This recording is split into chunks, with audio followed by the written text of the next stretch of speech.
The free Physiotutors app now and become the best clinician you can be. Hello and welcome to Psychology and Behaviour Change Interventions for Clinicians. I'm absolutely delighted to be bringing this masterclass to you for Physiotutors. So just a very little bit about me, just so that you know who's talking to you, who is the face behind the masterclass here today. You can see some pictures of me here. Who am I? Very, very briefly, I'm a chartered psychologist in the UK, and I have over 30 years of experience working in the field of psychology. So I've worked in various settings in psychology over that time, from working in the community with patients to working in hospitals on psychogeriatric units, working with people with brain injury. But much of my background is actually now in forensic psychology and behaviour change. I've spent the last 18 years as a senior psychology lecturer at Nottingham Trent University in the UK as well. How this impacts the work that I'll be doing here with you today is, for me, it really helps us to make sense of that idea of light and shadow. So you can see here I've got two images, one of Mother Teresa and the other one is of a serial murderer called Myra Hindley. So I'm taking this from my old PhD supervisor, who also said, I'm interested in why some people become old Ma Hindley and others old Ma Teresa.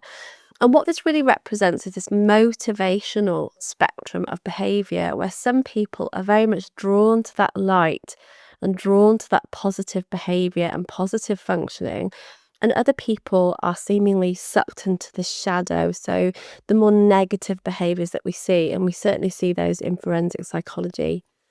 I've said a little bit about what psychology allows us to do. Well, let's look at that a little bit more. What does psychology allow us to do? Well, some people think it allows us to know what someone is thinking.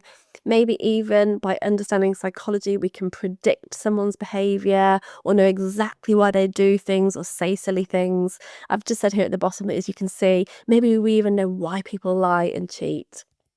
We could be asking them to do lots of different things. For example, we could be asking them just to adhere to a home exercise program, which is very typical, obviously, when you're working as a physiotherapist, because the work obviously doesn't just happen in the room. The work often in the room is about the education to the patient, and you need to rely on them to go away and do the exercises that are going to improve their strength, improve their functioning. So you want them to complete their homework tasks. You might want them just to continue with treatment. So you know that if they were to stick with the treatment plan, to come to you for the next 6 sessions or 8 sessions, that is going to improve their functioning.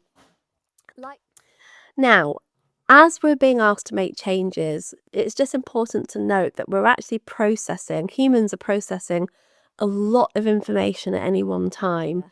To get someone to act differently, to be different, requires them moving out of that comfort zone, out of that automatic bias. Ultimately then, when you're asking someone to do something as simple as some exercise, if this is perceived as a threat to them in their comfort zone, it means that they may slip into fight, flight, freeze, or fawn. So fawn isn't on here, but that's the other state that we see. So it might be, if you relate that to yourself, that there are some things that you don't feel comfortable doing still, but there are other things that you've overcome in your life. But again, taking a little bit of a step back again, but change doesn't happen in isolation. So going back to that holistic, that whole being. And it's very, very challenging to try and crowbar in something into our lives that maybe we didn't perceive as being needed to be accommodated prior. So we have to look at this more holistically. So I've taken this very simple case study, Andy Murray, who I'm hoping that you've heard of. So I'm just acknowledging that there are lots of things, again, that might impact your ability to show up and to do the thing that you're focused on. And that's, again, why change is never in isolation. When you're working with someone, those factors really help to bring them to the table so that we can consider them and just look at how those things are impacting someone. So I'm going to focus on something called the macro why. So this is your bigger why.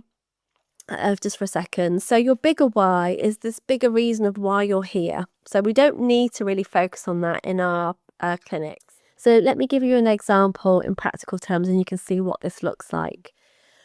I just want to be mindful of the fact that, it's not the case that this is needed for everybody. I just want to be very mindful of the fact that, there are patients, as I said earlier on, that will just do the work because they're very, very ready.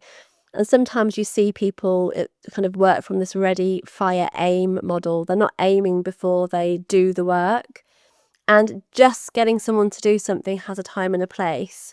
But often when you just do the work with someone, for example, what I mean by that in this case is just giving someone the exercises, you might find that they're compliant, is just the unlock. It's just the powerful unlock that we need to start the process of work. It doesn't mean that people won't fall off the wagon, but again, that's not for this masterclass. It's still the unlock you need, because throughout the process, if someone is struggling, we get to remind them of their why, and that is what you can do. So just again to summarize before we actually end, just some things to remember, what we're doing in what order. I've got at the bottom here, so bottom up, meet someone where they're at. So from a psychological point of view, we always meet someone where they're at. We have to meet them where they are. People come, as I've said, with their own influences, as we said at the start, but they will also come with a multitude of other things.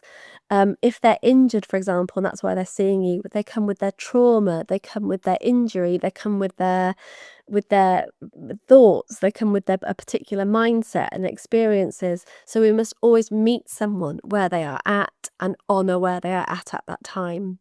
Watch the full 1-hour masterclass by Serena Simmons on the Physiotutors app. Link is in the video description.